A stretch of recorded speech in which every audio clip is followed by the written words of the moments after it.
You know the feeling, that distinct, tiny buzz against your leg. You reach down to grab your phone, and your pocket is completely empty. There's no text, no missed call, nothing. Sometimes the experience gets even stranger. Your phone is sitting right there on the table, clear across the room. You can see it, yet you still distinctly feel the vibration against your skin. This specific sensation actually has a clinical name: phantom vibration syndrome. Researchers also refer to it as ringxiety. This diagram shows the staggering results of multiple survey studies among college students and hospital staff. Between 80 to 90% of people report feeling a buzz from a phone that never went off. If you felt it, you are in the vast majority. But giving it a name doesn't explain the strangest part of the equation. There is no physical signal, no tiny motor fired, nothing tapped against your skin. Since there's no actual physical trigger, the sensation has to be completely fabricated by your own mind.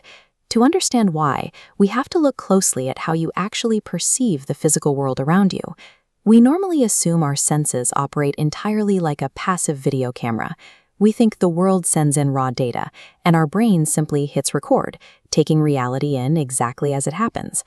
Biology is much more active than that. Your brain is a prediction machine. It is constantly guessing what is about to happen next, and then rapidly checking those guesses against incoming sensory data. Think about how many times a day you feel a real notification. The physical repetition is relentless. Over time, your brain learns that exact pattern and builds a specific mental template for it. It creates a shortcut that equates a very specific pressure on your leg with a new message. Meanwhile, your body is extremely noisy. Muscles twitch beneath the skin. Denim shifts as you walk. Your pulse thumps, and the fabric of a chair presses against your leg. Usually, you ignore all of this ambient noise, but your brain is primed, actively looking for a notification. When an ambiguous bit of data rolls in, say a tiny muscle spasm, your brain forces that data through its newly learned phone template, finds a rough match, and declares it a notification. It doesn't ask if there was a buzz, it announces there was a buzz. You didn't feel your phone, you felt your brain's preemptive assumption of your phone. So why is the human brain so eager to make this specific mistake? Why not simply assume that a random leg twitch is just a passing itch? The answer lies in how biology assesses risk, using an internal framework called signal detection theory. Your brain constantly weighs two possible errors. On one hand, it can sound a false alarm.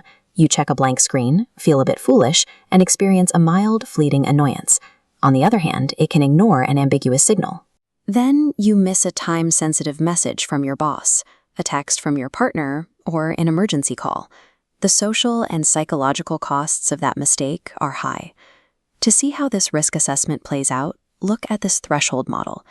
Because the penalty for missing a message is severe, the brain deliberately lowers the bar for what counts as a phone buzz. It allows previously ignored physical noise to cross the line and trigger an alarm. It would rather cry wolf 10 times than miss the one alert that actually matters. The clinical research bears this out. Studies indicate that the people who experience these false alarms most frequently tend to be the ones with the highest emotional attachment to their devices. Your brain willingly lying to you is not a biological glitch. It is simply the psychological tax required to maintain constant digital connection. The good news is that your mind is working beautifully. Its ancient evolutionary pattern recognition hardware is doing exactly what it evolved to do: predict patterns and act fast. If the false alarms bother you, they are easy to stop. Break the physical pattern by carrying your device in a different pocket, placing it in a bag, or simply turning off the vibration setting entirely. The prediction template quickly weakens. But it is worth pausing to look at the timeline. This specific sensory hallucination was entirely unknown to humans barely 2 decades ago. In an incredibly short span of time, a completely novel piece of external hardware has managed to deeply condition our biological responses. Our organic nervous systems have essentially been co-opted.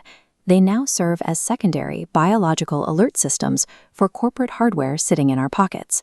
Smartphones captured our daily attention and organized our schedules. The effect, however, goes deeper.